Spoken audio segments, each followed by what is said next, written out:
खुरुमजरी एसको media news में ताबरीब सिंह तुमथिंगान ममिते न तराम नोक्सबगल लोई काय कुमना बुचरी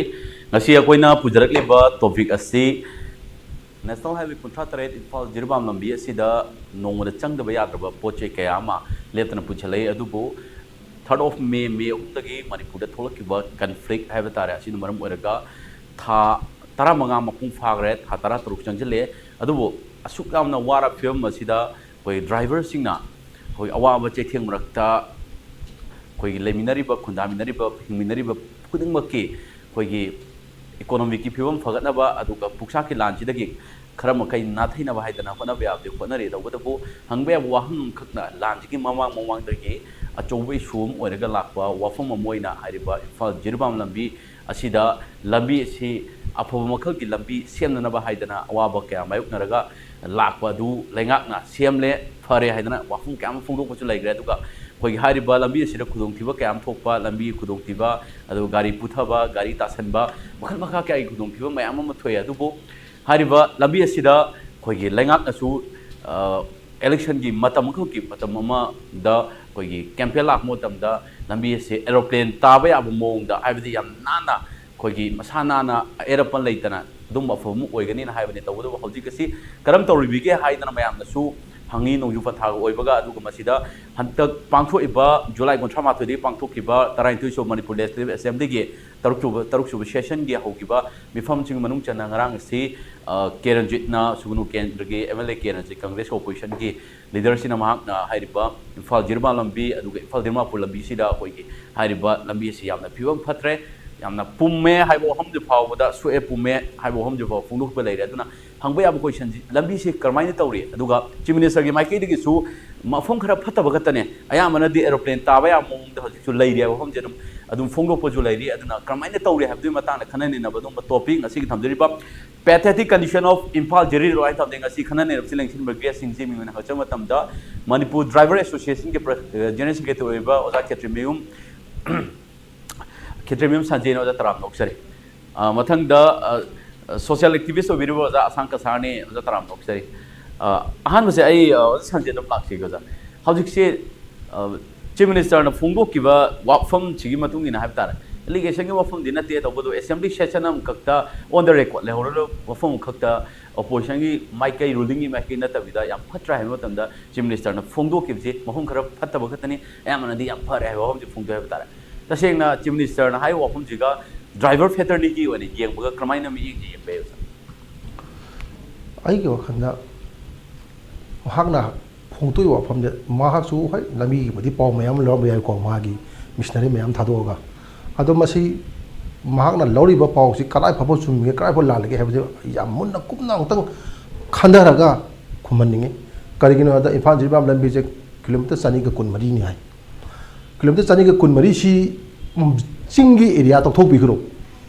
nakhaba akhoi gi Oriental College mamang de na kethima bi boki mun lei bi lambi ji kayam ju chari hak lai tana mayam si da VIP mi khona jom kendra gi honorable gi ju jaga ni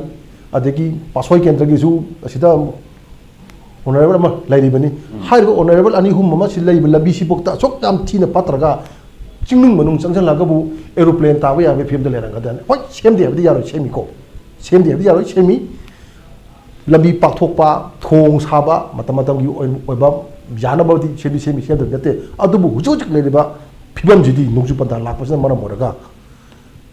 pakthok na ba hena ngasagi laba kothoki ba mi gi dre le jam da dre le punjang gare anobo dre sabi ba lete saraga ju haidi mapung phana ngasagi ising marang kana chappa ya na ba oidaba gumba adegi mathak tegi nungsak laisak nadharaga ngasai le bakis chasandri banina mafam dudang sai tasalang phunjallaga aduna ngasagi dre na sen gi dabu ising du sen da ngasagi gari gi linglam sida oina na chiela lere kolas tha baji hujik akhoi gi khara makhai di nung ke tha ba bodi yaure hai adubu mapung phana kolas oina set na tha badi hoji le ba phem jate gari na chappa kanda noni degi na akhoi gi irang sorry irang ai kaino gi man irang gi thong de gi noni boki manung jida khara hoji khara thai jina tana atai asang ma atai jaga ma sang gi mede kolas ma phungpan amata tha de na darwajing hai bi ko adi amana ne hoji ai no honorable chief minister haning mam थंगई Singh लंबी याम नाले याम फरे है तागदी आई सामसु driver ने महाक लापियो अना थौजगे महाक चटमिनसी कयाम थीन फई कयाम थीन फतगे driver Singh पोय हाजंबा नतना मागी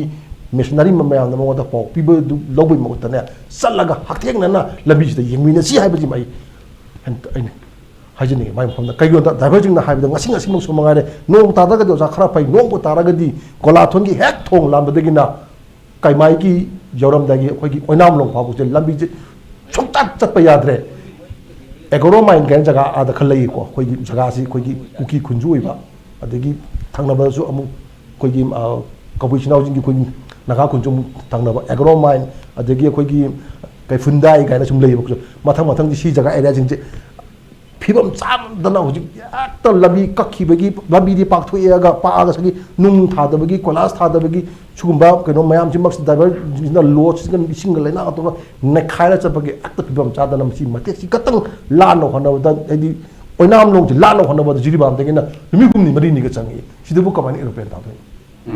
अदो Jiribam दगिना Barack से kilometre खुमदाइन थोइनेबा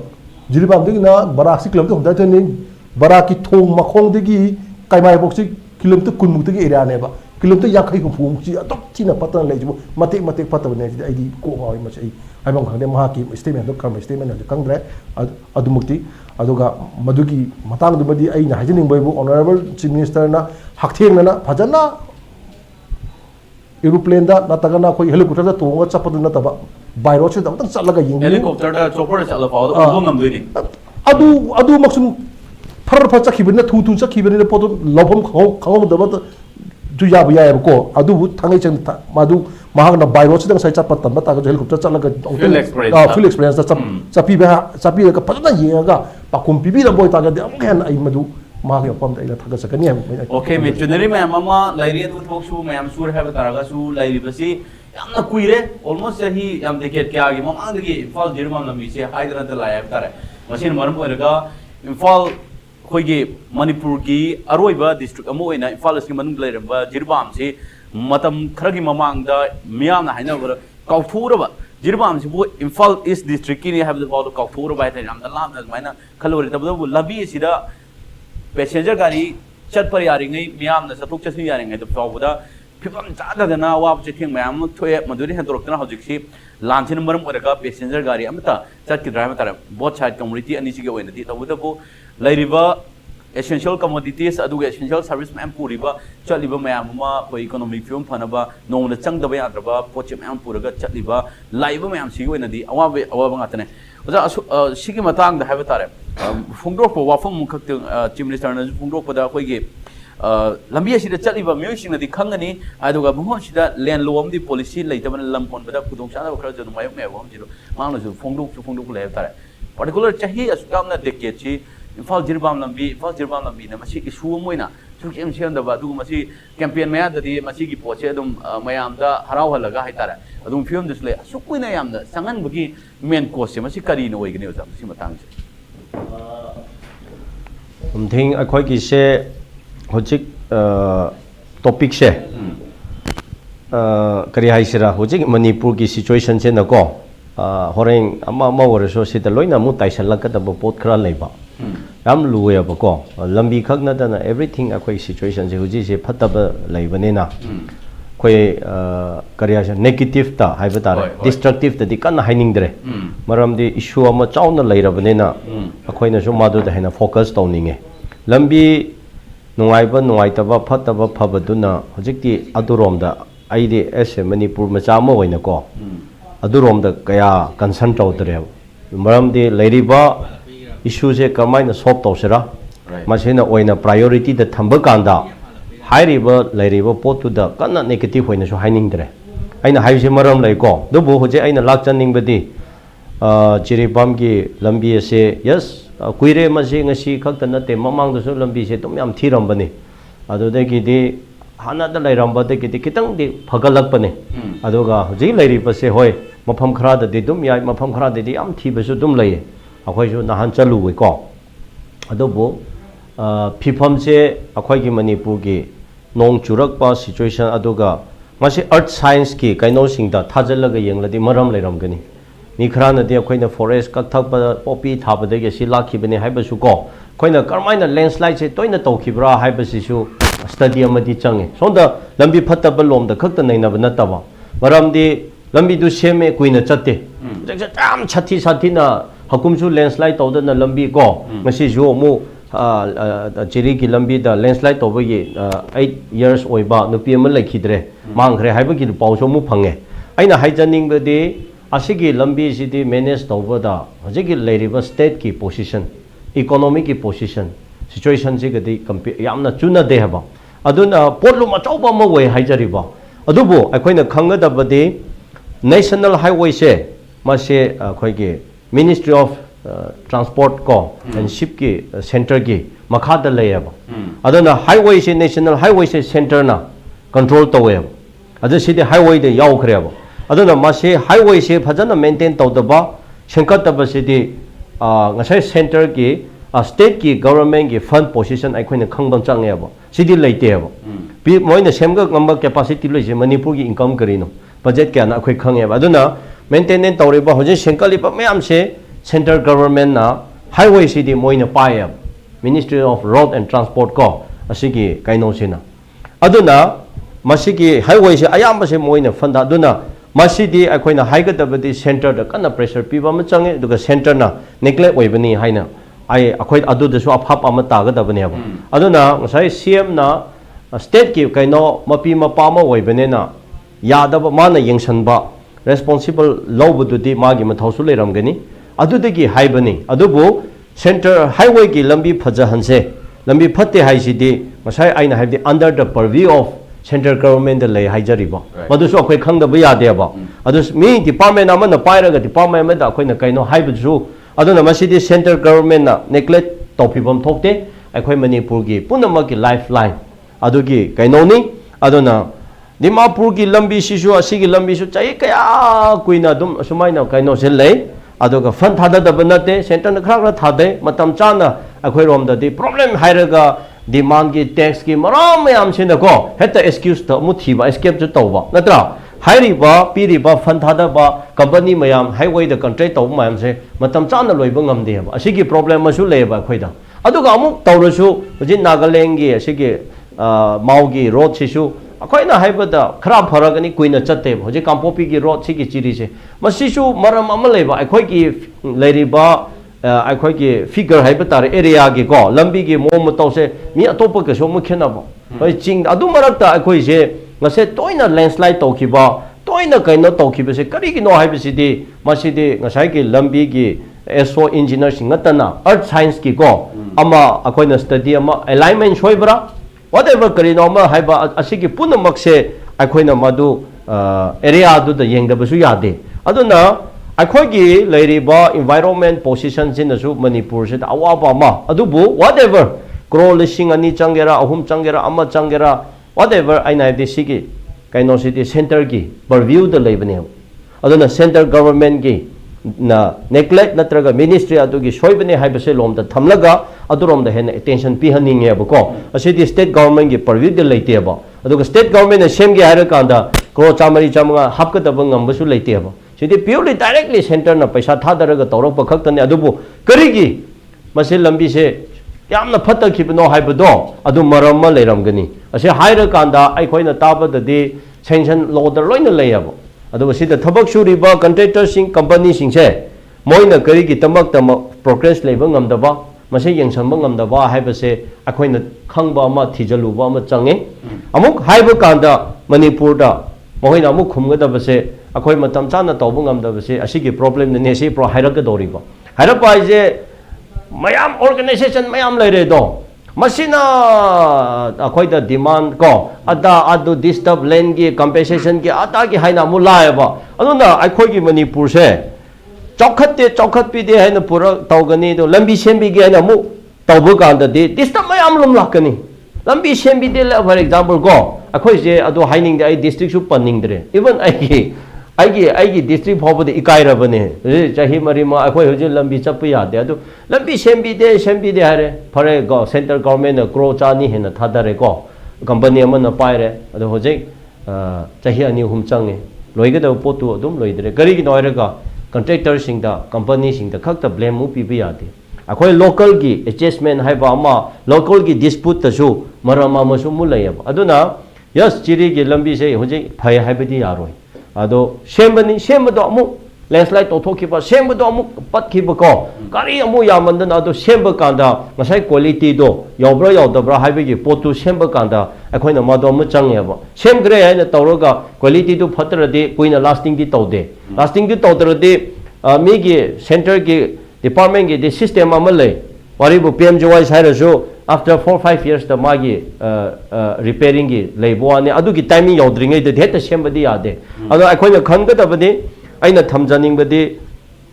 semna haibadu di state ki kaina mo waina hangjada haibani adubu state ki purview de laite sidi center ki purview de lai center ki purview de lai bane na masidi akhoina center da takpa ma changi aduga center na lakpa kan da state na hoi mayam na cooperation phajana piraga lambi semba ka se phajana ningthina semhan ba quality maintain tawba sigumba chokhat thora ya praja gi ya inspection yauna aduga praja na su asigumba da disturb tawbi da ba sigumba da demand tawbi da ba matam macha layer ba waribu matam layer ba ko lambi kumba se thong gumba da disturb tawbi ra ba tax chawna lobi ra de soidana thongdu so noma kaira kani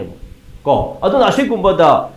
item yenglaga asigumba da de akhoi gi kaino su dum leijaya ba ko aduna hojik chiribam se lambi loina akhoina phai haiba yade hoi khara budi hana dagi yenglaga chaka khara budi nongai bu su dum leire khara nongai bo mafam de dum leire leite habna te oja du di adubu mafam khara de amna dum thibudi leiri adubu mase center ki purview ni akhoina khangadabadi kari gi tamakta contractor singna company na matam jana lambi se loisan bi daba gadai da panba sanction tawdabagira fund release tawdabagira haibadu ama akhoina khangba change madu tawdabai di center na ni madu di state na nate ani subada company singna contractor singna thabadu tawbu kanda disturb kari lairabra haibasu akhoi khangbam toy akhoi ki local ki mina manungda kari umba disturb tawraga akhoina blame ama khakta tawbasu layaba sena haibada ko contractor to the threat tawraba tax yamna niraba demand tawn lairade moi sida matam yamna akhoi sukmaina development mayam se manipur hankiba layaba aduna any section oigera any organization oigera akhoi public na su haigadabade aina appeal tawning bade matam matang chana demand tawbiu masidi prajagini sidi asigini haibase akhoina khra khangbi phom thoeba aduna nasai akhoi driver union driver singda gari chatpa singda akhoi life ni chakho mohoina akhoi gi chakhum mohoina pura ribani seguma da maram cha da demand tawba mi da heda phubi ba threat tawbase kari no ni se asidi aigi kaino thawai kaino du da akhoina thinba hatpa ga chamanna yabo aduna asiguma matang akhoi si khangda bai tare aduna masina takpudi manipur gi praja singche chokhataba adum leiri yaba akhoi loina mature chokhala kandadi masi phap tara kandadi nakhoi akhoina phap ta kumna manipur leiri punamakse organization yauna leaders yauna phap ta kradi sigumba problem laiteradi akhoina soibadu takpa yai hojekchi soibadu khakta takpa yadaba ma leyaba ko sa hairiba problem mayam do aduna root cause amadi leyaba adu akhoina mi khrana kibagi open oina puthoktabane yaba aidi khang yaba akhoina su thijalureba ai gi district ta lambi se kari ke sub thenkrabno haina thijalu kandadi makhong maram yamna leiram masala yam leiram hojina hojik chiri gi lambi phatabase kari gi tamakno haibna thijal kandadi soidana maram leigani adu maram du public da puthokpa yadabagi puthoktabane ba natra aduna aina haijaningbadi ising maram kaina thakse lambi phajalsi manipur chokhatse hairati praja mayam si su phap taba aduga chokhatpa madugi kaino amada akhoi hingba ma change okay miyam gi punchi aibajere maruina hiram kudi makta positive way amada chatpa mathau tai tawdabu driver gi lambi si yamna nana chatpa oigera natraga poche pusalakpa oigera nongna sangde adaba pusalakpa natraga semilon fagatnaba hiram kudi makta entrepreneur mayam ama natraga koi business tawriba natraga mayam kudi maksi main cost the main route driver ke nam lakadori driver lo pusla kadori ngatani passenger service oigera driver ki putel le gedam tawdo driver da khoi respect tham dabagi masakima toin toy masi poche osanje adum infal national highway of nate infal mai yonji da pawa da passenger puba gari da driver sing pawa da 30000 tawiba aduga khoi gi lambi sida poche puraga chasaba si pawa da yamna thoi ha batare amage opna tabne masi hanthawa mi gi yang biba gari mami da kar phai ni yeng ha badana driver da fujan biba yam tu ya batara ꯋꯥꯈꯜꯂꯣꯟꯁꯦ ꯑꯩꯈꯣꯏ mentally ꯇꯧꯕꯇꯕꯨ ꯑꯣꯟꯅ ꯇꯣꯄꯤꯛꯁꯦ ꯄꯨꯁꯜꯂꯛꯄ ꯃꯇꯝꯗ ꯁꯨꯃꯥꯏꯅ driver life line ꯑꯃꯗ ꯆꯠꯂꯤꯕ ꯑꯩꯈꯣꯏ ꯃꯅꯤꯄꯨꯔꯒꯤ ꯑꯣꯏꯅꯗꯤ ꯂꯥꯏꯐ ꯂꯥꯏꯟ ꯁꯤ ꯅꯠꯇꯅ ꯑꯇꯣꯞꯄꯁꯨ ꯂꯩꯇꯦ ꯏꯝꯐꯥꯜ ꯗꯤꯃꯥꯄꯨꯔ ꯂꯝꯕꯤ ꯏꯝꯐꯥꯜ ꯖꯤꯔꯤ ꯂꯝꯕꯤ ꯑꯇꯣꯞꯄ ꯊꯣꯏꯗꯣꯛꯄ ꯂꯩꯇꯦ ꯅꯦꯁꯅꯦꯜ ꯍꯥꯏꯋꯦ ꯑꯃꯁꯤꯒ ꯑꯗꯨꯕꯨ ꯃꯦꯟ ꯀꯣꯁꯁꯦ ꯑꯅꯤꯁꯤꯗ ꯑꯗꯨꯝ ꯑꯣꯏꯕꯅꯤꯅ ꯇꯧꯕꯇꯕꯨ ꯍꯥꯏꯔꯤꯕ ꯗ꯭ꯔꯥꯏꯚꯔꯁꯤꯡꯒꯤ ꯄꯨꯟꯁꯤ ꯃꯥꯡꯕ ꯌꯥꯕ ꯊꯧꯗꯣꯛ ꯃꯌꯥꯝ ꯊꯣꯛꯄ ꯑꯗꯨꯒ ꯗ꯭ꯔꯥꯏꯚꯔ ꯐꯥꯈꯤꯕ ꯗ꯭ꯔꯥꯏꯚꯔ ꯑꯋꯥꯕ ꯇꯥꯕ ꯃꯇꯝꯗ ꯀꯟꯗꯦꯅꯦꯕꯜ ꯑꯣꯏꯕ ꯋꯥꯔꯀꯔ ꯐꯣꯡꯗꯣꯛꯄ ꯅꯠꯇꯅ ꯊꯣꯏꯗꯣꯛꯅ ꯑꯗꯨꯒꯤ ꯑꯦꯛꯁꯟ ꯑꯃ ꯔꯤꯖꯜ ꯑꯝꯇ ꯐꯪꯕ ꯂꯩꯇꯦ ꯍꯥꯏꯕꯗ ꯉꯁꯤ ꯐꯥꯎꯕꯗ ꯇꯥꯔꯤꯁꯦ ꯗ꯭ꯔꯥꯏꯚꯔ ꯗꯦ ꯂꯥꯛꯄ ꯃꯇꯝꯗ ꯃꯤꯠꯇꯒꯤ ꯏꯔꯥꯡ ꯁꯤꯟꯊꯕꯗꯨꯗꯤ ꯗ꯭ꯔꯥꯏꯚꯔ ꯐꯦꯇꯤꯅꯤꯇꯤ ꯋꯤꯠ ꯄꯦꯔꯦꯟꯁ ꯒꯥꯔꯖꯤꯌꯟꯁ ꯃꯗꯨꯅ ꯏꯅꯐ ꯑꯣꯏꯔꯒ ꯂꯣꯏꯁꯤꯜꯂꯦ ꯍꯥꯏꯕ ꯇꯥꯔꯦ ꯌꯥꯝ ꯅꯨꯡꯉꯥꯏꯇꯕ ꯁꯤꯒꯨꯝꯕ ꯈꯔ ꯊꯣꯛꯑꯦ ꯍꯥꯏꯕ ꯇꯥꯔꯦ ꯀꯔꯝꯍꯥꯏꯅ ꯌꯦꯡꯕ ꯌꯥꯏ ꯑꯩꯈꯣꯏꯒꯤ ꯗ꯭ꯔꯥꯏꯚꯔꯁꯤꯡꯒꯤ ꯃꯥꯒꯤ ꯀꯩꯅꯣꯁꯦ ꯐꯤꯕꯝꯁꯦ ꯃꯁꯤ ꯌꯥꯝ ꯉꯜꯂꯤꯉꯩ ꯃꯇꯝꯗꯀꯣ ꯃꯁꯤ ꯃꯅꯤꯄꯨꯔ ꯈꯛꯇ ꯅꯠꯇꯕꯗ ꯑꯣꯜ ꯑꯣꯚꯔ ꯋꯥꯔꯜꯗ ꯑꯣꯏꯔꯝꯗꯧ ꯃꯥꯜꯂꯦ ꯑꯩ ꯋꯥꯈꯜꯗ ꯌꯥꯝ ꯉꯜꯂꯤꯉꯩ ꯃꯇꯝ ꯑꯩꯈꯣꯏꯒꯤ ꯏꯊꯛ ꯍꯥꯏꯇꯥꯔꯦ ꯑꯩꯈꯣꯏꯒꯤ ꯕꯕꯥ ꯍꯣꯏꯒꯤ ꯃꯇꯝꯗ ꯑꯩꯈꯣꯏ ꯕꯕꯥꯁꯨ ꯗ꯭ꯔꯥꯏꯚꯔꯅꯦꯕꯀꯣ ꯕꯕꯥ ꯍꯣꯏ ꯃꯇꯝꯁꯤꯗ ꯕꯕꯥ ꯍꯣꯏꯒꯤ ꯃꯃꯥꯟꯅꯕ ꯃꯌꯥꯝ ꯑꯃ ꯒꯥꯔꯤ ꯊꯧꯔꯝꯃꯦ ꯍꯥꯏꯗꯤ ꯒꯥꯔꯤꯒꯤ ꯁꯤꯟꯐꯝ ꯇꯧꯕ ꯋꯥꯛꯁꯣꯞ ꯇꯧꯕ ꯍꯥꯏꯁꯤꯅꯕꯨ ꯑꯐꯕ ꯏꯃꯨꯡꯒꯤ ꯃꯆꯥ ꯃꯁꯨ ꯏꯅꯥꯛ ꯈꯨꯟꯕ ꯏꯃꯨꯡꯒꯤ ꯃꯆꯥ ꯃꯁꯨꯗꯤ ꯌꯥꯎꯅꯗꯦ ꯑꯗꯒꯤ ꯍꯥꯏꯗꯤ ꯑꯐꯕ ꯏꯃꯨꯡꯒꯤ ꯃꯆꯥ ꯃꯁꯨ ꯍꯥꯏꯕꯗꯤ ꯉꯁꯥꯏꯒꯤ ꯂꯥꯏꯔꯕ ꯍꯥꯏꯗꯤ ꯏꯃꯨꯡ ꯃꯅꯨꯡꯗ ꯑꯩꯈꯣꯏꯒꯤ ꯆꯥꯅ ꯊꯛꯅꯕ ꯃꯔꯥꯡ ꯀꯥꯏꯗꯕ ꯍꯥꯏꯗꯤ ꯀꯩꯒꯨꯝꯕ ꯍꯤꯔꯝ ꯑꯃꯗ ꯉꯁꯥꯏꯒꯤ ꯑꯋꯥꯕꯗ ꯃꯥꯌꯣꯛꯅꯕ ꯏꯃꯨꯡꯒꯤ ꯐꯦꯃꯤꯂꯤꯒꯤ ꯃꯆꯥ ꯃꯁꯨꯁꯤꯡꯁꯤꯅ ꯉꯁꯥꯏꯒꯤ ꯍꯤꯡꯕ ꯉꯝꯅꯕ ꯂꯝꯕꯤ ꯍꯣꯠꯅꯔꯛꯄꯗ ꯋꯥꯛꯁꯣꯞ ꯇꯧꯕꯅꯤ ꯈꯪꯗꯦ ꯅꯠꯇ꯭ꯔꯒꯅ ꯒꯥꯔꯤꯒꯤ ꯍꯦꯟꯗꯤꯃꯦꯟ ꯆꯠꯄꯅꯤ ꯈꯪꯗꯦ ꯆꯠꯂꯒ ꯒꯥꯔꯤꯒꯤ ꯍꯦꯟꯗꯤꯃꯦꯟ ꯆꯠꯂꯒ ꯃꯇꯨꯡ ꯗ꯭ꯔꯥꯏꯚꯔ ꯀꯥꯔꯛꯀꯗꯣꯏꯅꯤꯀꯣ ꯑꯗꯨꯃꯥꯏꯅ ꯇꯧꯗꯅ ꯉꯁꯥꯏꯒꯤ ꯇꯧꯕꯁꯤꯗ ꯉꯁꯥꯏꯒꯤ ꯌꯨꯝꯗ ꯉꯁꯥꯏꯒꯤ ꯃꯥꯒꯤ ꯂꯩꯇ ꯂꯥꯏꯔꯗꯨꯅ ꯉꯁꯥꯏ ꯂꯥꯠꯂꯒ ꯂꯥꯛꯑꯕꯅꯤꯅ ꯃꯤꯉꯣꯟꯗ ꯀꯟꯅ ꯋꯥ ꯉꯥꯡꯕ ꯉꯝꯖꯗꯕ ꯑꯗꯒꯤ ꯁꯝ ꯀꯩ ꯍꯥꯏꯇꯥꯔꯦ ꯌꯥꯝ ꯉꯜꯂꯤꯉꯩ ꯃꯇꯝꯗ ꯑꯩꯈꯣꯏꯒꯤ ꯊꯥꯅꯥ ꯍꯥꯏꯕꯁꯤ ꯄꯨꯂꯤꯁ ꯍꯥꯏꯕꯁꯤ ꯎꯕ ꯀꯥꯟꯁꯤꯗ ꯉꯁꯥꯏꯒꯤ ꯂꯤꯆꯩ ꯄꯥꯏꯕ ꯊꯥꯅꯥ ꯑꯃꯅ ꯑꯩꯈꯣꯏꯒꯤ ꯁꯣꯔꯣꯛ ꯑꯃ ꯊꯠꯄꯗ ꯉꯁꯥꯏꯒꯤ ꯄꯨꯂꯞ ꯆꯞ ꯃꯥꯟꯅꯅ ꯃꯍꯥꯛꯄꯨ ꯀꯤꯕ ꯍꯥꯏꯒꯗ꯭ꯔꯥ ꯅꯠꯇ꯭ꯔꯒꯅ ꯃꯥꯅ ꯁꯦꯠꯂꯤꯕ ꯌꯨꯅꯤꯐꯣꯔꯝꯗꯨꯕꯨ ꯉꯁꯥꯏꯒꯤ ꯔꯦꯁꯄꯦꯛ ꯇꯧꯕꯅ ꯍꯥꯏꯒꯗ꯭ꯔꯥ ꯍꯥꯏꯗꯤ ꯌꯥꯝ ꯏꯜꯂꯒ ꯌꯥꯝ ꯆꯠꯂꯝꯕꯗꯣ ꯑꯗꯨꯒꯨꯝꯕ ꯃꯌꯥꯝꯗꯨꯅ ꯉꯁꯥꯏꯒꯤ ꯁꯨꯝ ꯂꯝꯕꯤ ꯄꯔꯦꯡꯁꯤꯡꯁꯤꯗ ꯉꯁꯥꯏꯒꯤ ꯍꯥꯏꯔꯤꯕ ꯁꯤꯐꯝꯁꯤꯗ ꯁꯨꯝ ꯇꯧꯔꯛꯄ ꯀꯥꯟꯁꯤꯗ ꯑꯩꯈꯣꯏꯒꯤ ꯁꯨꯝ ꯀꯩ ꯍꯥꯏꯇꯥꯔꯦ ꯑꯩꯈꯣꯏꯒꯤ ꯌꯥꯝ ꯀꯥ ꯍꯦꯟꯅ ꯀꯟꯅ ꯃꯤꯉꯣꯟꯗ ꯇꯥꯊꯤ ꯇꯧꯑꯣꯏꯅ ꯇꯧꯕ ꯅꯠꯇ꯭ꯔꯒꯅ ꯃꯤꯉꯣꯟꯗ ꯀꯩꯅꯣ ꯇꯧꯕ ꯉꯁꯥꯏꯒꯤ ꯉꯝꯗꯕꯒꯤ ꯉꯁꯥꯏꯒꯤ ꯍꯩꯅꯗꯕꯒꯤ ꯉꯁꯥꯏꯒꯤ ꯑꯗꯨꯒꯤ ꯂꯝꯕꯤ ꯑꯃ ꯉꯁꯥꯏꯒꯤ ꯇ꯭ꯔꯦꯟ ꯑꯃꯗ ꯁꯨꯝ ꯆꯠꯈꯤꯕ ꯑꯃꯅ ꯑꯗꯨꯒꯨꯝꯕ ꯃꯌꯥꯝꯗꯨꯅ ꯉꯁꯥꯏꯒꯤ ꯁꯨꯝ ꯍꯩꯅꯕꯤ ꯑꯣꯏꯅ ꯍꯧꯖꯤꯛꯃꯛꯁꯨ ꯃꯉꯥꯏꯔꯦ ꯂꯝꯕꯤ ꯂꯪꯉꯥꯡꯗ ꯀꯅꯥꯒꯨꯝꯕ ꯍꯣꯝꯕ ꯆꯥꯎꯕ ꯑꯦꯛꯁꯄꯥꯔꯖꯟ ꯑꯃꯅ ꯃꯥꯒꯤ ꯂꯣꯡꯒꯥ ꯑꯣꯏꯔꯒꯅ ꯑꯦꯚꯥꯏ ꯕꯣꯟꯗꯨ ꯍꯥꯏꯅ ꯀꯧꯕ ꯌꯥꯕꯗꯣ ꯃꯊꯛ ꯊꯣꯡꯗꯣꯛꯑꯒꯅ ꯇꯥꯃꯣ ꯅꯠꯇ꯭ꯔꯒ ꯑꯣꯖꯥ ꯍꯥꯏꯕ ꯌꯥꯕꯗ ꯀꯧꯗꯕ ꯗ꯭ꯔꯥꯏꯚꯔ ꯍꯥꯏꯕ ꯋꯥꯍꯩꯁꯦ ꯃꯁꯤ ꯌꯥꯝ ꯇꯣꯏꯅ ꯁꯤꯖꯤꯟꯅꯕꯕꯨ ꯄꯨꯂꯤꯁꯀꯨꯝꯕ ꯑꯗꯒꯤ ꯅꯠꯇ꯭ꯔꯒꯅ ꯑꯩꯈꯣꯏꯒꯤ ꯍꯥꯏꯗꯤ ꯏꯁꯝ ꯁꯝꯕꯤ ꯃꯔꯨ ꯑꯣꯏꯅ ꯑꯩꯈꯣꯏꯒ ꯌꯨꯅꯤꯐꯣꯔꯝ ꯁꯦꯠꯄ ꯃꯤꯅꯀꯣ ꯃꯁꯤ ꯌꯥꯝ ꯇꯧꯒꯜꯂꯤ ꯑꯗꯒꯤ ꯒꯥꯔꯤ ꯑꯆꯧꯕ ꯊꯧꯕ ꯑꯩꯈꯣꯏꯒꯤ ꯑꯅꯥꯟꯕ ꯑꯩꯈꯣꯏꯒꯤ ꯀꯩ ꯍꯥꯏꯇꯥꯔꯦ ꯈꯔ ꯁꯤꯚꯤꯛ ꯁꯦꯟꯁ ꯂꯩꯕ ꯃꯥꯟꯕ ꯑꯗꯨꯒꯨꯝꯕ ꯃꯤꯁꯛꯁꯤꯡꯗ ꯈꯔ ꯇꯣꯏꯅ ꯇꯧꯒꯜꯂꯤ ꯑꯩꯗꯤ ꯏꯅꯥ ꯀꯔꯥ ꯈꯨꯟꯕ ꯏꯃꯨꯡꯒꯤ ꯂꯥꯏꯔꯤꯛ ꯂꯥꯏꯁꯨ ꯍꯩꯔꯕ ꯃꯤꯅꯤ ꯀꯥꯏꯅ ꯑꯗꯨꯃꯥꯏꯅ ꯇꯧꯒꯜꯂꯤ ꯑꯗꯨꯕꯨ ꯃꯈꯣꯏꯒꯤ ꯃꯐꯝꯗ ꯑꯩꯅ ꯍꯥꯏꯖꯅꯤꯡꯕꯗꯤ ꯍꯧꯖꯤꯛꯇꯤ ꯑꯗꯨꯒꯤꯃꯇꯝꯗꯨ ꯅꯠꯇ꯭ꯔꯦ ꯍꯧꯖꯤꯛꯇꯤ ꯑꯗꯨꯒꯤ ꯃꯇꯝ ꯅꯠꯇ꯭ꯔꯦ ꯍꯥꯏꯕꯗꯤ ꯑꯩꯈꯣꯏꯒꯤ ꯐꯥꯗꯔꯅ ꯒꯥꯔꯤ ꯗ꯭ꯔꯥꯏꯚꯔ ꯑꯣꯏꯔꯝꯃꯦꯅ ꯑꯩꯈꯣꯏꯁꯨ ꯗ꯭ꯔꯥꯏꯚꯔ ꯑꯣꯏꯔꯛꯑꯦ ꯑꯃꯔꯣꯝꯗ ꯇꯧꯗꯨꯕꯨ ꯑꯩꯈꯣꯏ ꯐꯥꯗꯔꯅ ꯇꯧꯔꯤꯕ ꯁꯤꯟꯐꯝꯗꯨ ꯋꯥꯏ ꯃꯤꯅ ꯑꯩꯈꯣꯏꯕꯨ ꯇꯥꯊꯤ ꯇꯧꯑꯣꯏꯅ ꯇꯧꯋꯤ ꯑꯩꯈꯣꯏꯕꯨ ꯎꯁꯤꯠꯇꯦ ꯍꯥꯏꯗꯅ ꯒꯥꯔꯤꯒꯤ ꯊꯕꯛꯁꯦ ꯇꯧꯕꯤꯔꯅꯨ ꯍꯥꯏꯅ ꯑꯩꯈꯣꯏꯗ ꯑꯗꯨꯒꯤ ꯄꯥꯎꯇꯥꯛꯇꯨꯕꯨ ꯄꯤꯔꯝꯃꯒ ꯑꯩꯈꯣꯏꯕꯨ ꯏꯍꯩ ꯇꯝꯕꯤꯔꯝꯃꯤ ꯃꯈꯣꯏꯅ ꯉꯁꯥꯏꯒꯤ ꯏꯍꯩ ꯇꯝꯕꯤꯔꯛꯑꯦ ꯑꯗꯨꯉꯥꯏ ꯃꯣꯏꯅ ꯍꯧꯗꯣꯛꯂꯛꯄ ꯉꯁꯥꯏꯒꯤ ꯑꯩꯈꯣꯏꯒꯤ ꯃꯤꯠꯀꯤ ꯃꯥꯡꯗ ꯇꯧꯔꯤꯕ ꯊꯕꯛꯇꯨꯗ ꯑꯩꯈꯣꯏꯁꯨ ꯑꯗꯨꯅ ꯈ꯭ꯋꯥꯏꯗꯒꯤ ꯍꯦꯟꯅ ꯀꯣꯝꯃꯕꯣꯏ ꯅꯤꯡꯗꯅ ꯑꯗꯨꯗ ꯑꯗꯨꯃꯛ ꯉꯁꯥꯏꯒꯤ ꯂꯨꯞꯁꯟꯗꯅ ꯉꯁꯤ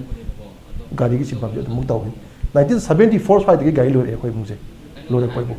ꯑꯗꯨꯅ ꯍꯧꯖꯤꯛꯐꯥꯎ ꯑꯗꯨꯝ ꯂꯣꯏꯔꯤ ꯑꯩ ꯏꯁꯥꯃꯛꯁꯨ ꯒꯥꯔꯤ ꯑꯗꯨꯝ ꯂꯣꯏꯕ ꯏꯕꯨ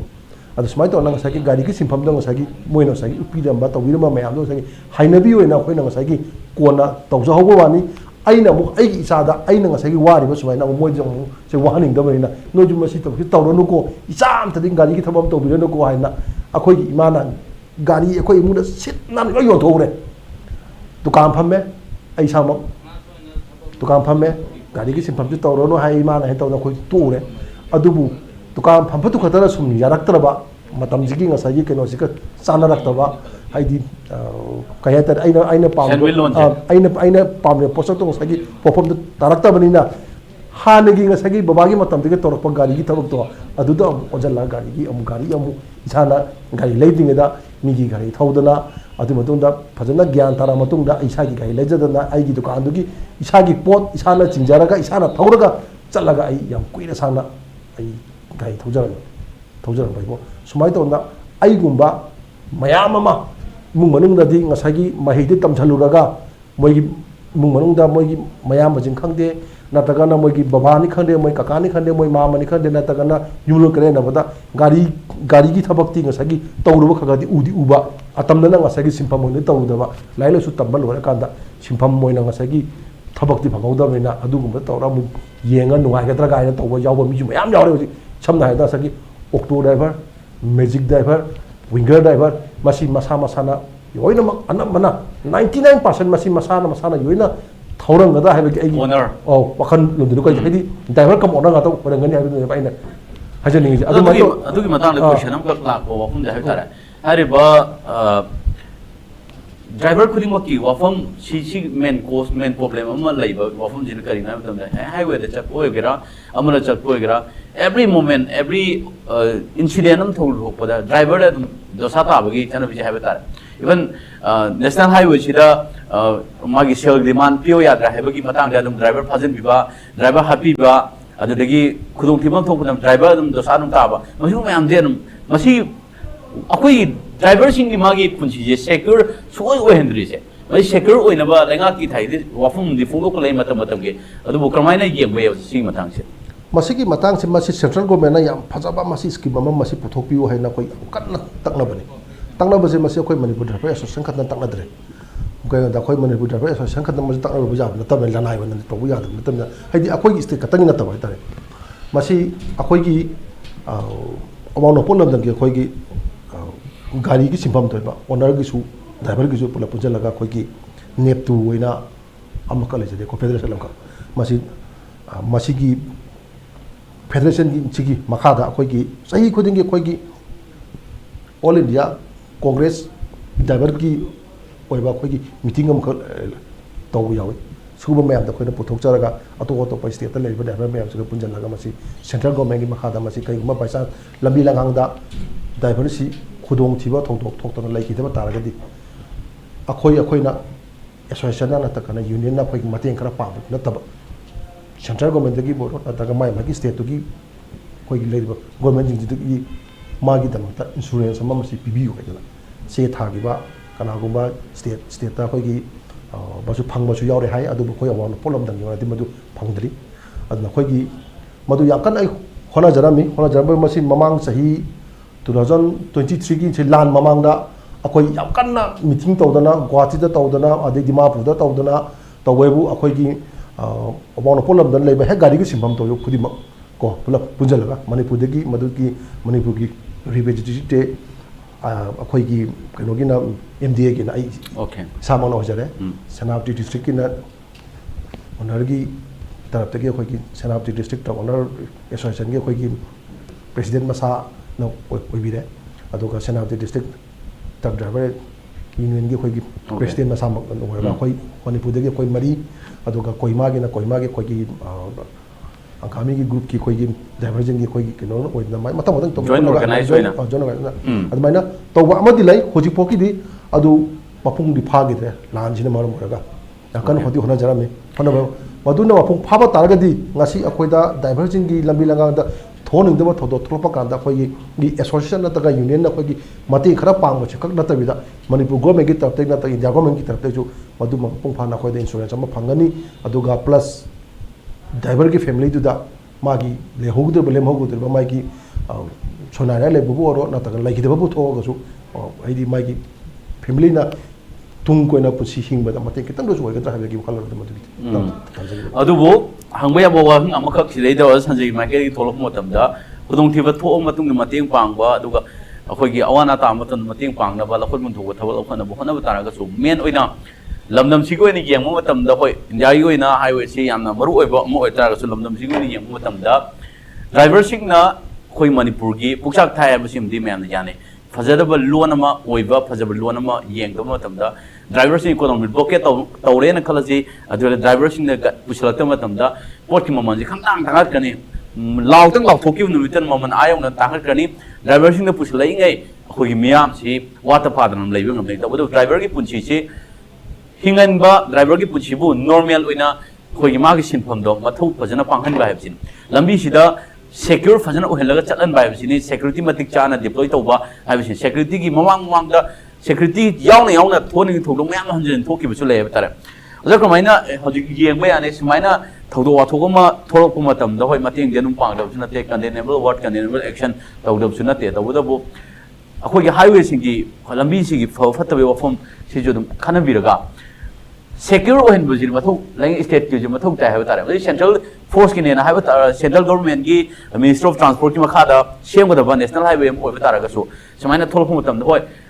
hoji assam da training tawriba highway khoi gi protection force linkhatna ba hai dana adu su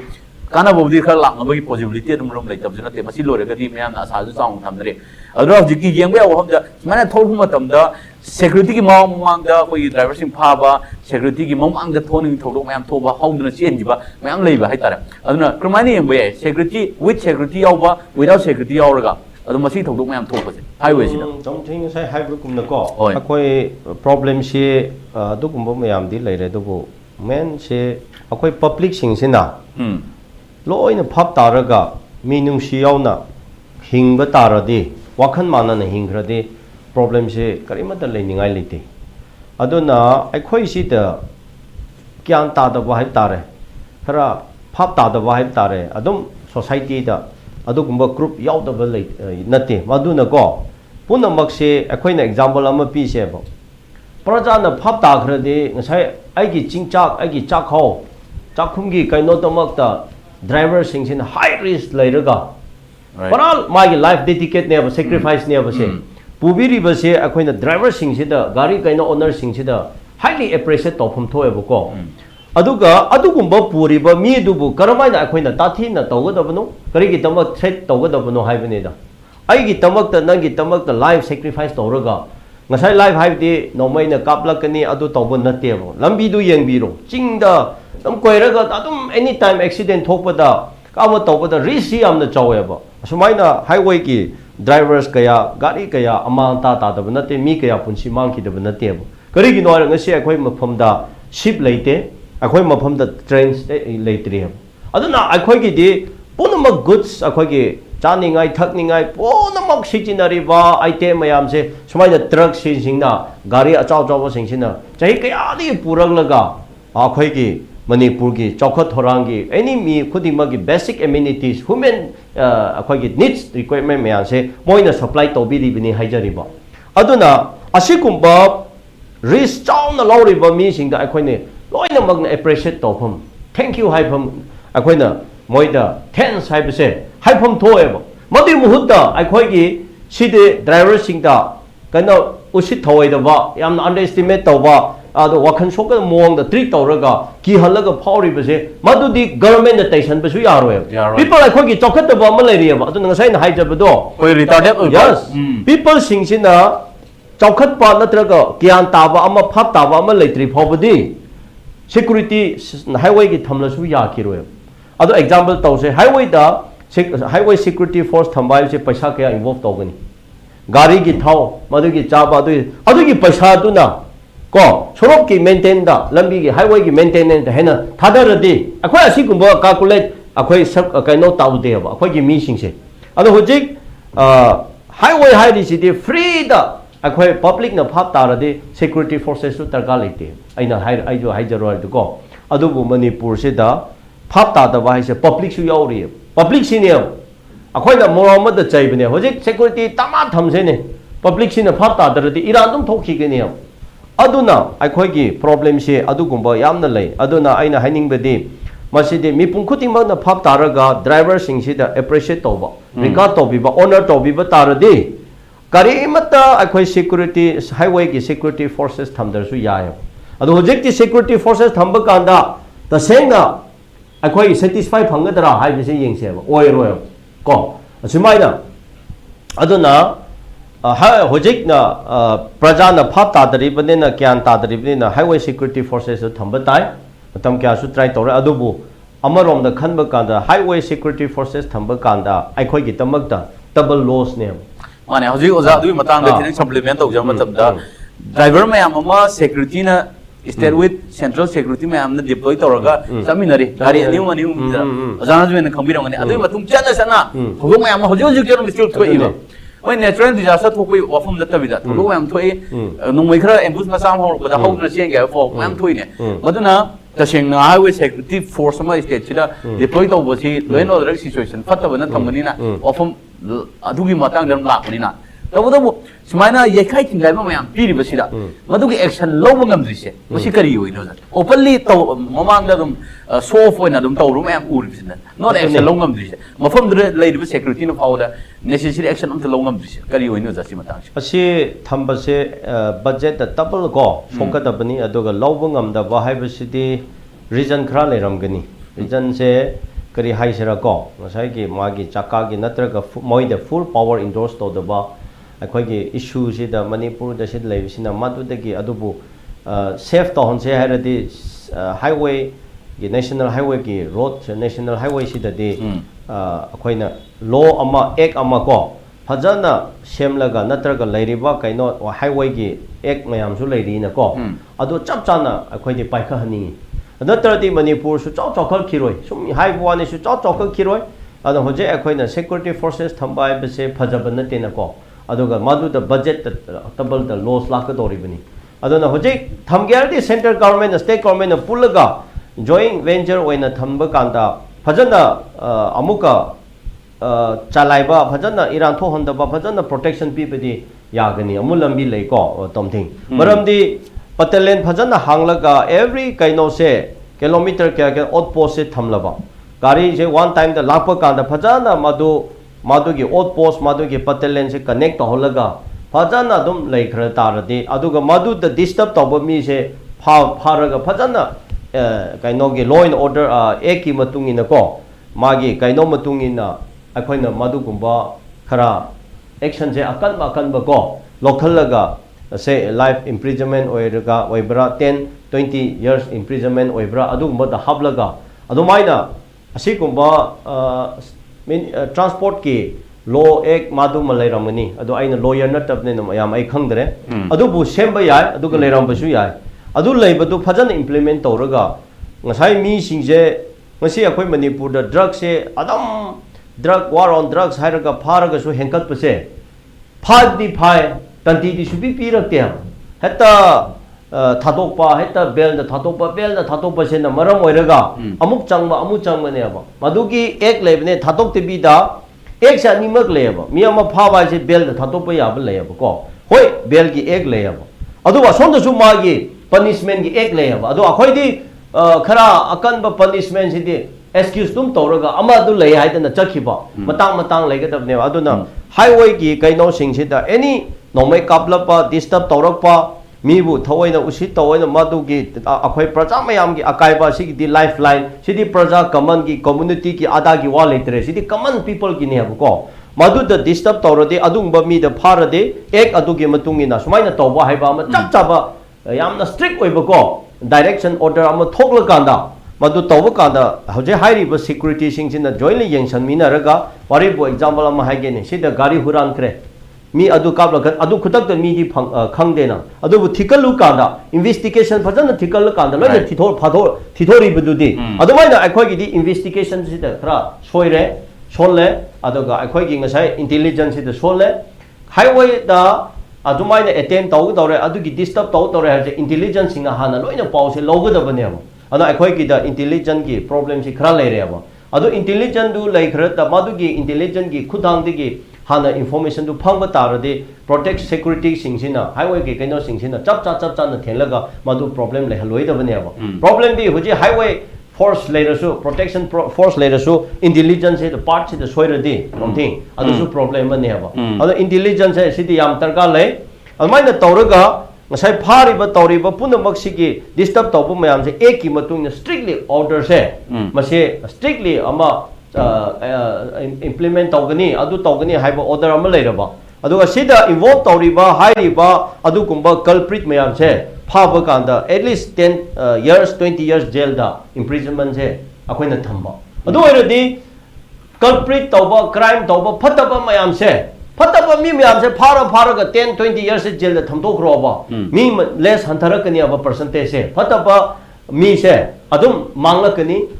or drug ki oigera any crime ki oigera akhoi di madu less oirakne ba adu oiradi मी चाम लेरबदो फारा फारा हाबलगा 80-90% हाबखरति मी लेररो हेबो अखोइदि थादोकपा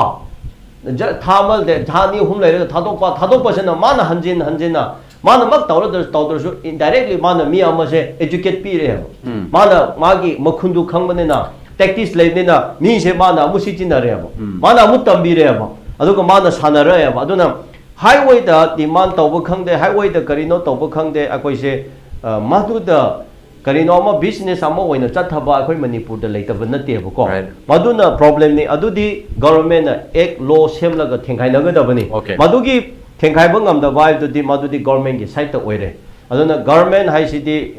everywhere यामना important नि अदु मक्तुदी मधुगी people sing the safety people ngamdaba security people ngamdaba dudi akoina government haibatai adoga government na suma do serious hoina lobatai adona sitting aside na hire center gi purview de leibdena sigi kaino se da bsf oigera center crpf oigera battalion ani hum thamlaga chalaiba tawrodi karimata madu kaino tobung amoi adu ngasi akoi gi problem di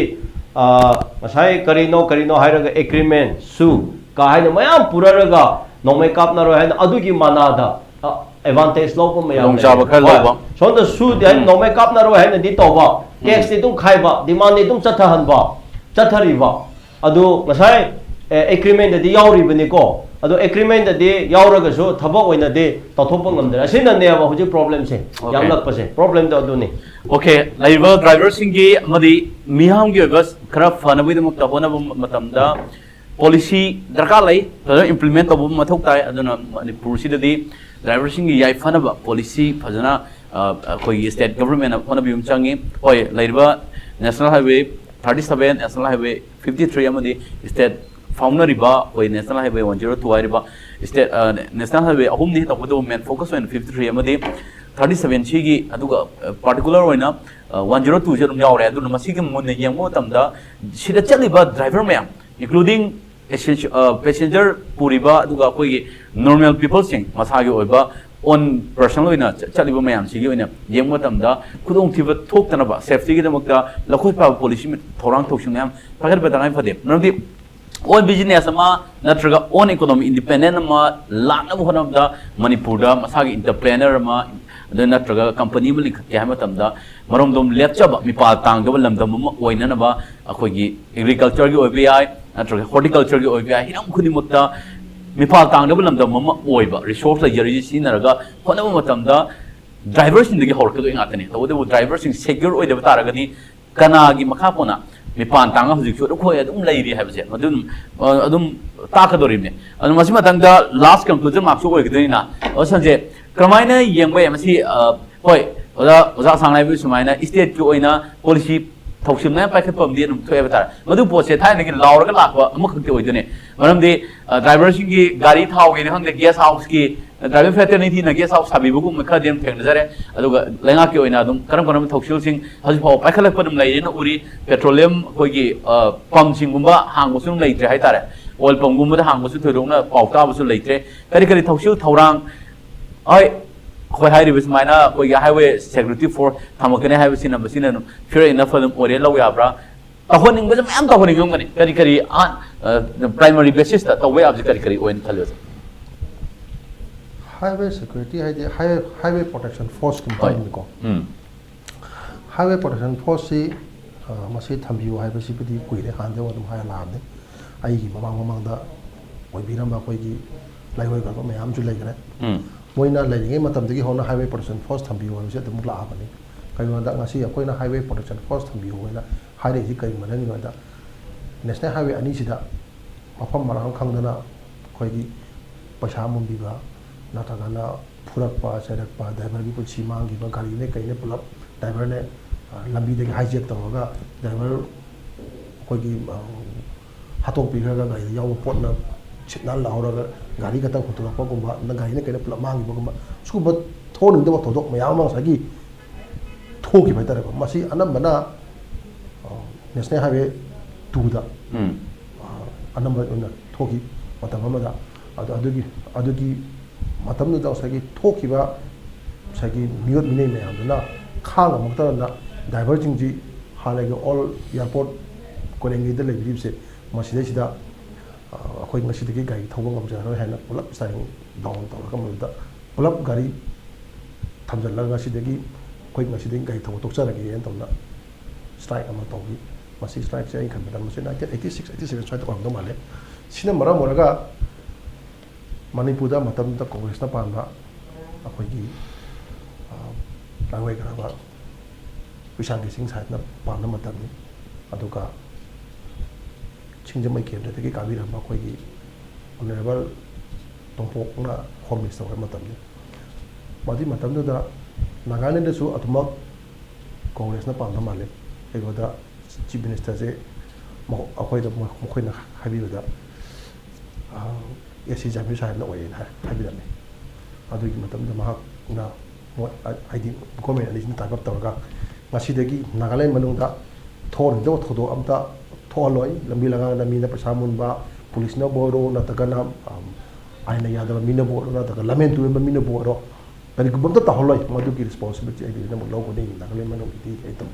ꯑꯗꯨꯃꯥꯏꯅ ꯇꯧꯕꯗꯒꯤ ꯑꯃꯨꯛ ꯃꯈꯥ ꯇꯥꯅ ꯌꯥꯅꯕ ꯑꯃ ꯄꯨꯔꯛꯄꯗꯒꯤ ꯑꯩꯈꯣꯏ ꯒꯥꯔꯤ ꯃꯈꯥ ꯇꯥꯅ ꯑꯗꯨꯃꯥꯏꯅ ꯆꯠꯄ ꯍꯧꯈꯤꯕꯗꯨꯅ ꯃꯔꯝ ꯑꯣꯏꯔꯒ ꯑꯗꯨꯒꯤ ꯃꯇꯝꯗꯨꯗ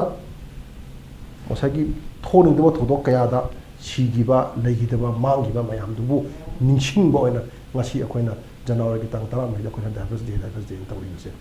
ꯑꯩꯈꯣꯏꯅ ꯄꯥꯡꯊꯣꯛꯆꯔꯤꯕꯁꯦ ꯑꯗꯨꯗꯒꯤ ꯍꯧꯈꯤꯕꯅꯦꯕꯀꯣ ꯍꯧꯕꯁꯦ ꯑꯗꯨꯅ ꯉꯁꯤ ꯆꯍꯤ 35-36ꯁꯦ ꯉꯁꯥꯏꯒꯤ ꯑꯩꯈꯣꯏꯅ ꯑꯗꯨꯒꯨꯝꯕ ꯉꯁꯥꯏꯒꯤ ꯄꯥꯡꯊꯣꯛꯑꯒ ꯂꯥꯛꯏꯕ ꯃꯌꯥꯝꯁꯤ ꯃꯔꯛꯁꯤꯗ ꯁꯨꯝ ꯃꯇꯝꯒꯤ ꯑꯣꯏꯕ ꯉꯁꯥꯏꯒꯤ ꯏꯁꯨ ꯃꯌꯥꯝꯁꯤꯅ ꯁꯨꯝ ꯍꯦꯟꯖꯜꯂꯛꯄꯅ ꯃꯔꯝ ꯑꯣꯏꯔꯒ ꯍꯥꯏꯋꯦ ꯄ꯭ꯔꯣꯇꯦꯛꯁꯟ ꯐꯣꯔꯁ ꯊꯝꯕꯤꯌꯨ ꯍꯥꯏꯁꯦ ꯑꯩꯈꯣꯏ ꯍꯥꯏꯔꯒ ꯂꯥꯛꯆꯕꯅꯦꯕ ꯍꯥꯏꯋꯦ ꯄ꯭ꯔꯣꯇꯦꯛꯁꯟ ꯐꯣꯔꯁ ꯊꯝꯃꯒꯁꯨ ꯄꯨꯔꯥ ꯈꯦꯛꯇ ꯐꯔꯅꯤ ꯍꯥꯏꯕꯒꯤꯗꯤ ꯑꯣꯖꯥꯅ ꯍꯥꯏꯈꯤꯕꯗꯣ ꯃꯗꯨ ꯐꯔꯣꯏ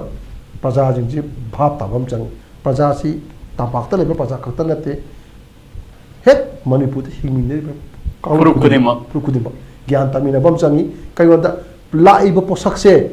ꯗ꯭ꯔꯥꯏꯚꯔꯅ ꯄꯨꯖꯔꯛꯄꯒꯤ ꯋꯥ ꯈꯛꯇꯅꯤ ꯃꯅꯤꯄꯨꯔꯗ ꯍꯤꯡꯃꯤꯟꯅꯔꯤꯕ ꯄ꯭ꯔꯖꯥ ꯈꯨꯗꯤꯡꯃꯛꯅ ꯁꯤꯖꯤꯟꯅꯒꯗꯧꯕ ꯄꯣꯠꯁꯛ ꯉꯥꯛꯇꯅꯤꯀꯣ ꯗ꯭ꯔꯥꯏꯚꯔꯁꯤꯡꯅ ꯄꯨꯔꯛꯏꯕ ꯄꯣꯠꯁꯛꯁꯤꯡꯁꯦ ꯑꯩꯈꯣꯏꯒꯤ ꯅꯣꯡꯃꯒꯤ ꯗꯦ ꯕꯥꯏ ꯗꯦ ꯆꯪꯉꯤꯕ ꯄꯣꯠꯁꯛ ꯃꯌꯥꯝꯁꯦ ꯆꯥꯅꯕꯕꯨ ꯑꯣꯏꯔꯣ ꯊꯛꯅꯕꯕꯨ ꯑꯣꯏꯔꯣ ꯁꯦꯠꯅꯕꯕꯨ ꯑꯣꯏꯔꯣ ꯌꯨꯝ ꯁꯥꯟꯅꯕꯕꯨ ꯑꯣꯏꯔꯣ ꯏꯕꯟ ꯃꯤꯑꯣꯏꯕꯒꯤ ꯄꯨꯟꯁꯤ ꯀꯟꯅꯕ ꯍꯤꯗꯥꯛ ꯂꯥꯡꯊꯛꯄꯨ ꯌꯥꯎꯔꯤꯕꯅꯤ ꯍꯥꯏꯕꯁꯦ ꯃꯁꯤ ꯈꯪꯕꯤꯕ ꯑꯃ ꯆꯪꯏ ꯑꯗꯨꯒ ꯃꯗꯨ ꯈꯪꯉꯕ ꯀꯥꯟꯗ ꯉꯁꯥꯏꯒꯤ ꯍꯥꯏꯋꯦ ꯄ꯭ꯔꯣꯇꯦꯛꯁꯟ ꯐꯣꯔꯁꯁꯦ ꯃꯇꯝꯗ ꯊꯝꯗ꯭ꯔꯁꯨ ꯑꯗꯨꯃꯛ ꯌꯥꯒꯗ꯭ꯔꯥ ꯍꯥꯏꯕꯒꯤ ꯋꯥꯈꯜꯂꯣꯟꯗꯨꯅꯤ ꯑꯩꯁꯨ ꯉꯁꯥꯏꯒꯤ ꯍꯥꯏꯖꯅꯤꯡꯉꯤꯁꯦ ꯑꯃꯅ ꯉꯁꯥꯏꯒꯤ ꯑꯣꯖꯥꯅ ꯉꯁꯥꯏꯒꯤ ꯍꯥꯏꯗꯤ ꯑꯩꯈꯣꯏꯒꯤ ꯒꯣꯔꯃꯦꯟꯅ ꯃꯇꯝꯒꯤ ꯑꯣꯏꯕ ꯍꯥꯏꯗꯤ ꯄꯣꯂꯤꯁꯤ ꯄ꯭ꯔꯣꯒ꯭ꯔꯥꯝ ꯃꯌꯥꯝ ꯑꯃ ꯁꯤꯟꯕꯤꯕꯅ ꯐꯒꯅꯤ ꯁꯤꯟꯕꯤꯔꯕ ꯃꯇꯨꯡꯗ ꯐꯒꯅꯤ ꯑꯗꯨ ꯑꯗꯨꯒꯤ ꯃꯇꯥꯡꯗ ꯃꯣꯏ ꯈꯤꯇꯪ ꯍꯥꯏꯖꯧꯔꯦ ꯁꯥꯔ ꯑꯩꯈꯣꯏꯒꯤ ꯍꯟꯗꯛꯀꯤ ꯑꯦꯄ꯭ꯔꯤꯜꯗ ꯒꯥꯔꯤ 5ꯈꯛ ꯊꯥꯎ ꯄꯨꯕ ꯒꯥꯔꯤ 4 ꯑꯃꯒ ꯑꯗꯨꯒ ꯒ꯭ꯌꯥꯁ ꯄꯨꯕ ꯒꯥꯔꯤ ꯑꯃꯒ ꯀꯩꯃꯥ ꯌꯧꯗ꯭ꯔꯤꯉꯩꯗ ꯀꯨꯀꯤ ꯂꯥꯜꯂꯛꯄꯁꯤꯡꯅ ꯅꯣꯡꯃꯩ ꯀꯥꯞꯁꯤꯜꯂꯛꯄꯗꯒꯤ ꯑꯗꯨꯗ ꯗ꯭ꯔꯥꯏꯚꯔ ꯁꯣꯛꯏꯀꯣ ꯗ꯭ꯔꯥꯏꯚꯔ 2 ꯁꯣꯛꯏ ꯗ꯭ꯔꯥꯏꯚꯔ ꯑꯃꯗꯤ ꯌꯥꯝꯅ ꯃꯥꯏꯅꯔ ꯑꯣꯏꯕꯗꯒꯤ ꯃꯥꯁꯤ ꯐꯥꯁ ꯑꯦꯗ ꯄꯤꯔꯒ ꯑꯗꯨꯝ ꯃꯌꯨꯝꯗ ꯑꯗꯨꯝ ꯍꯜꯍꯟꯈ꯭ꯔꯦ ꯗ꯭ꯔꯥꯏꯚꯔ ꯑꯃꯗꯤ ꯈꯨꯅꯤꯡꯗ ꯄꯥꯟꯗꯅ ꯈꯨꯅꯤꯡꯁꯤ ꯄꯨꯀꯥꯏ ꯀꯥꯏꯕꯅꯦ ꯃꯍꯥꯛꯀꯤ ꯑꯩ ꯏꯁꯥꯃꯛ ꯆꯠꯂꯒ ꯍꯣꯁꯄꯤꯇꯥꯜꯗ ꯃꯍꯥꯛꯀꯤ ꯂꯥꯏꯌꯦꯡꯉꯤꯕꯗꯨ ꯑꯩ ꯌꯦꯡꯖꯔꯨꯏ ꯑꯅꯤꯔꯛꯀꯨꯝꯕ ꯆꯠꯆꯔꯨꯏ ꯑꯗꯒꯤ ꯑꯩꯒꯤ ꯍꯥꯏꯗꯤ ꯃꯅꯤꯄꯨꯔ ꯗ꯭ꯔꯥꯏꯚꯔ ꯑꯦꯁꯣꯁꯤꯌꯦꯁꯟꯒꯤ ꯇꯔꯐꯇꯒꯤ ꯉꯝꯖꯕ ꯈꯔꯁꯨ ꯃꯇꯦꯡ ꯄꯥꯡꯖꯔꯝꯕ ꯍꯥꯏꯕꯨ ꯑꯗꯨꯒꯤ ꯒꯣꯊꯅꯥꯗꯨ ꯊꯣꯛꯑ ꯃꯇꯨꯡꯗ ꯑꯩꯈꯣꯏ ꯍꯧꯖꯤꯛ ꯂꯩꯕꯤꯔꯤꯕ ꯑꯩꯈꯣꯏꯒꯤ chief secretary doctor Vinod Joshi ꯁꯥꯍꯦꯕꯅ ꯑꯦꯄ꯭ꯔꯤꯜꯒꯤ ꯇꯥꯡ 26ꯗ ꯑꯣꯔꯗꯔ ꯑꯃ ꯊꯣꯛꯑꯦꯕ ꯊꯣꯛꯏꯕ ꯑꯣꯔꯗꯔꯁꯤꯗ ꯍꯥꯏꯋꯦ ꯄꯔꯤꯡ ꯑꯁꯤꯁꯤꯗ ꯒꯥꯔꯤꯁꯤꯡꯁꯤ ꯁ꯭ꯀꯣꯠ ꯇꯧꯔꯒ ꯂꯥꯛꯄ ꯃꯇꯝꯗ CRPꯅ ROP ꯂꯦꯞꯀꯅꯤ ꯑꯗꯨꯒ CRPFꯅ ꯀꯟꯚꯣꯏ ꯍꯥꯏꯗꯤ ꯁ꯭ꯀꯣꯠ ꯇꯧꯒꯅꯤꯅ ꯁꯤꯗꯩꯁꯤꯗ ꯀꯩꯒꯨꯝꯕ ꯀꯅꯥꯒꯨꯝꯕ XYZ ꯆꯤꯡꯅꯅꯤꯡꯉꯥꯏ ꯑꯣꯏꯕ ꯃꯤꯑꯣꯏꯁꯤꯡꯅ ꯑꯦꯝꯕꯨꯁ ꯇꯧꯔꯛꯄ ꯂꯝꯕꯤꯗ ꯕ꯭ꯂꯣꯛ ꯇꯧꯕ ꯅꯠꯇ꯭ꯔꯒꯅ ꯇꯧꯍꯟꯅꯤꯡꯗꯕ ꯊꯧꯗꯣꯛ ꯑꯦꯅꯤ ꯑꯩꯈꯣꯏ ꯏꯜꯂꯤꯒꯦꯜ ꯑꯣꯏꯕ ꯑꯦꯛꯇꯤꯚꯤꯇꯤꯁ ꯇꯧꯕ ꯃꯇꯝꯗ ꯑꯗꯨꯒꯤ ꯆꯞ ꯆꯥꯕ ꯑꯦꯛꯁꯟ ꯂꯧꯕ ꯌꯥꯒꯅꯤ ꯇꯉꯥꯏ ꯐꯗꯅ ꯅꯣꯡꯃꯩ ꯀꯥꯞꯄꯛꯄ ꯇꯥꯔꯒꯗꯤ ꯅꯣꯡꯃꯩꯗꯨꯕꯨ ꯍꯜꯂꯒ ꯀꯥꯞꯄ ꯌꯥꯒꯅꯤ ꯍꯥꯏꯕꯒꯤ ꯑꯣꯔꯗꯔꯕꯨ ꯊꯣꯛꯄꯒꯤ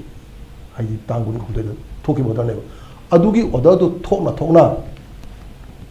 ꯁ꯭ꯀꯣꯠ ꯆꯠꯄꯤꯔꯤꯕ ꯀꯥꯡꯕꯨꯅꯁꯨꯃꯉꯥꯏꯔꯦ ꯑꯗꯒꯤ ROP ꯂꯦꯞꯄꯤꯔꯤꯕꯁꯤꯡꯅꯁꯨ ꯃꯉꯥꯏꯔꯦ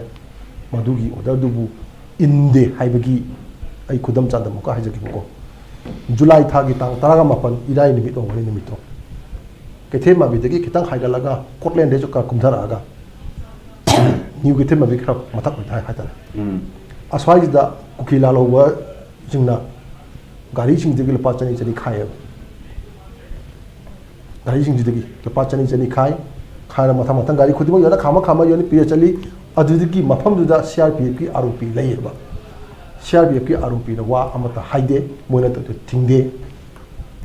mathang gari khama duda mara moraga amata gari ta sai bagal kholaga sana drabani na tungda maitai na thonga maitai driver am laeba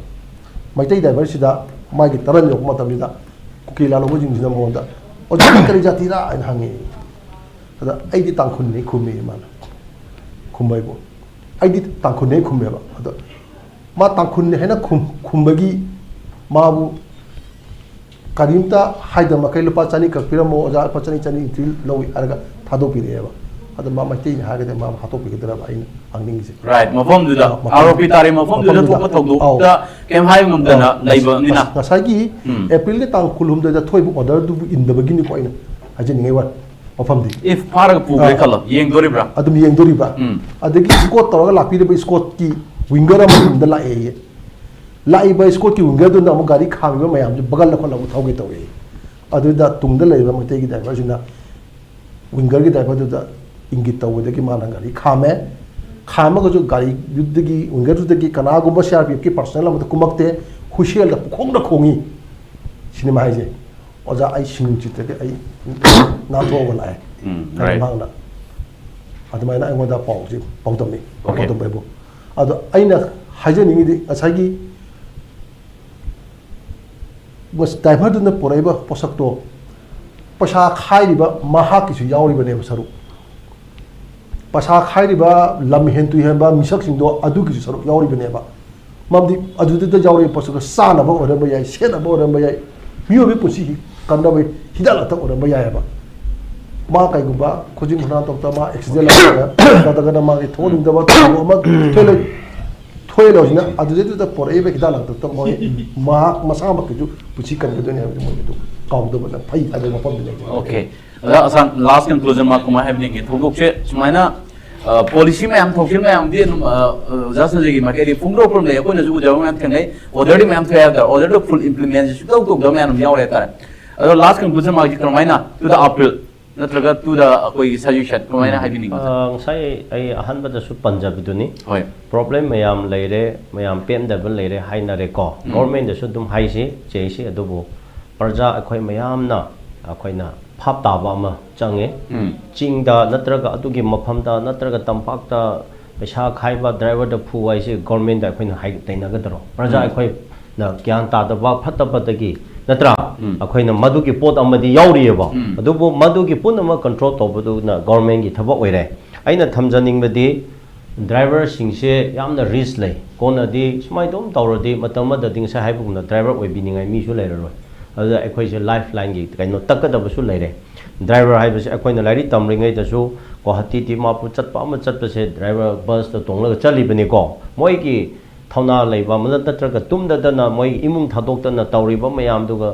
लंबी लंखादा कयागा डिस्टर्ब सिबाइनागा डिस्टर्ब चेक तौदन मयाम से सिगी ट्रबल मयाम क्रेवांसेस लेरे अखोइ हाइनिंगदरे को अदुदि हाइदरसु मयामना खंगे आइना थमजनिंगबदि सिगुंबा कइनोसे यामना चौबा रिस्क नेना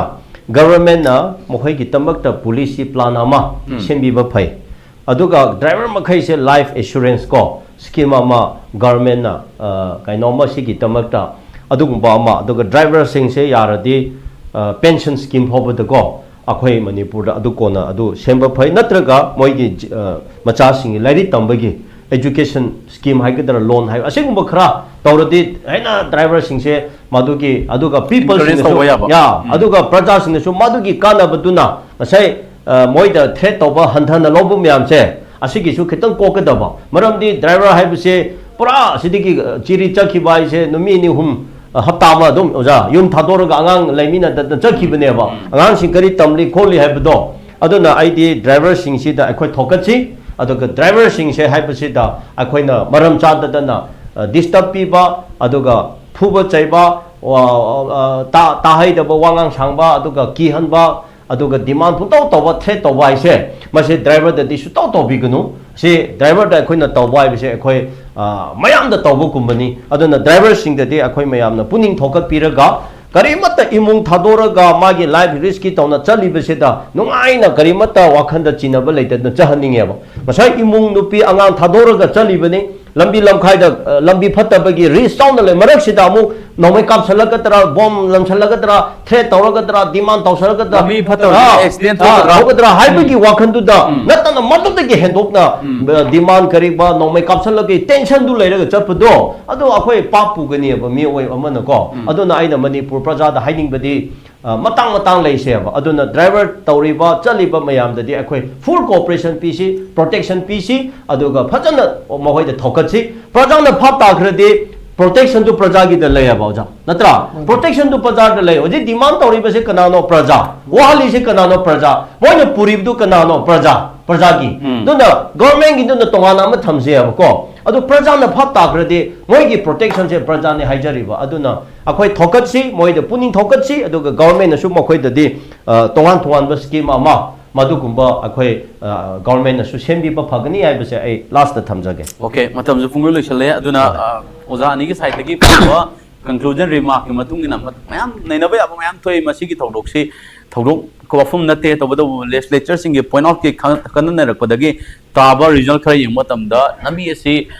phai habsu yade aduga masi hana dagi kitang fagala haidana khanma taraga su masi na fair enough oibadi sungna na tamna maram paraga lambi hir khudong ke mayam thoi even ngasi makta ju adam les lai thok poi paw dum fangi aduga thodo wathok mayam thoi khang dre yam toina lam chi gi chetheng manung oina ambush toksan ba do fa ba punba thokpa chu mayam thok thok pasin maram paraga fajana khoi gi driver singi safety secure oina ba thosal thorang je paikhat pagi mathok di tai to bodo paikhat hai ba taraga su implement tong dam maram paraga ngasai o sanjen hai bi sumaina aho yari ba security ki mamang makte da pisa khaiba security ki mamang makte driver pu security mamang makte da lut tawba security ki lei na hoigi ambush tawram maga chen gi matam da fa bangam da ba makhoi bu security piraga security henna ba ina poriba security personnel singna huntu maga chen gi ba thodong ba thong mayam thoya tare action di thodong na du magi lobai masak chu ta de taw da bo maroina akoina si matang ju yengchan bagi tangai fadab lai bol na driver sing the pulling thought pa wafam sing si public ko ina public mentality ju fajana good opportunity am khak thamai tangai fade duga lenga koi ba thoshal thorang manung channa scheme policy mayam lairibam si manung da koi opportunity khara priority basis ta makhoi gi han thorang thoshal prakha ba tangai fadab lai aduga loina na koi gi tawdawa ya dabagi natraga koi gi thamdawa ya dabai mong da khoi hariba aw pi khangde natraga security thamya ba taraga su mamang da sagun dawbas maina thon dana ba khona bum change duga maruina miyam na makhoi bo regard thambi ba respect thambi bum change rabe yaw dana khoi punche soi oiroi